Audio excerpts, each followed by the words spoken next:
Hi everyone, it's Sorkin. Today we have a problem when we are given a cards with the points. So for example, in this case, card with the point 1, 2, 3 and so on.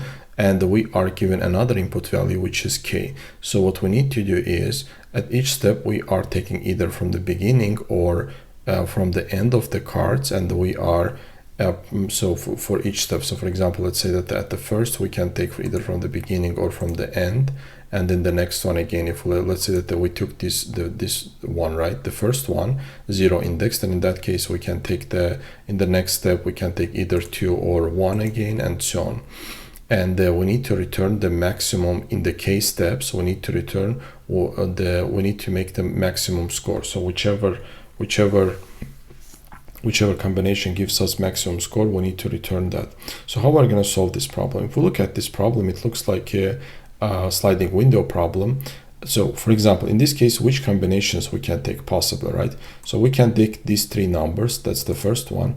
We can take these two numbers and this one number. So we can take this one number from the beginning and two numbers from the end, and we can take the three numbers from the end, right? So which means that this is a sliding window, so window of 3. So we are sliding that, so we are starting, so we are taking these three numbers, then we are sliding our window, we're taking these two and the one from here, then again we are sliding our window, we are taking one from the beginning and two from the end, then we are again sliding our window, we are taking this 3 from the end.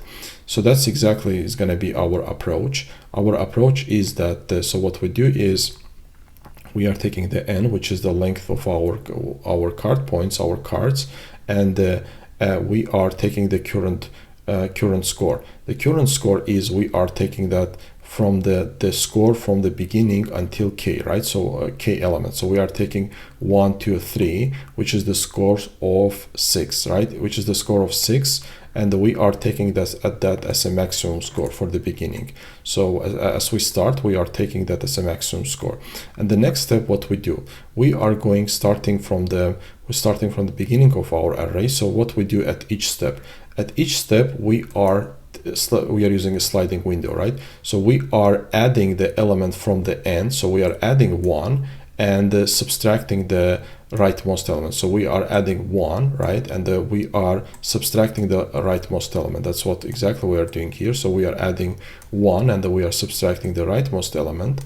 And then now we have a new current score, right? New current score. And at each step we are checking that which one is the maximum. So is it more than our maximum score? If it's more than our maximum score, then we are updating our maximum score. So for example, in this case, our initial value is 6, right? So 6 minus 3 and the plus 1 gives us 4, right?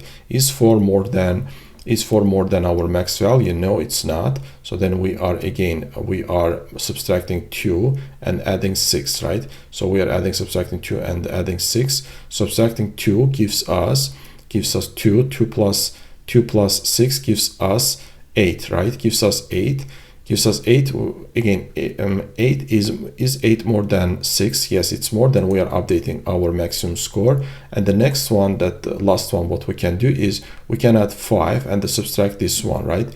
8 minus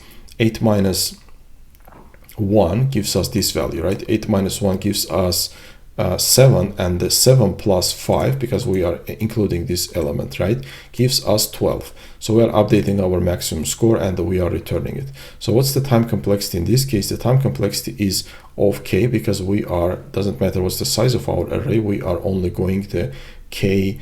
So we are only going until the k element, right? Either from the beginning or from the end. And the space complexity is of 1, because we are not using any extra space.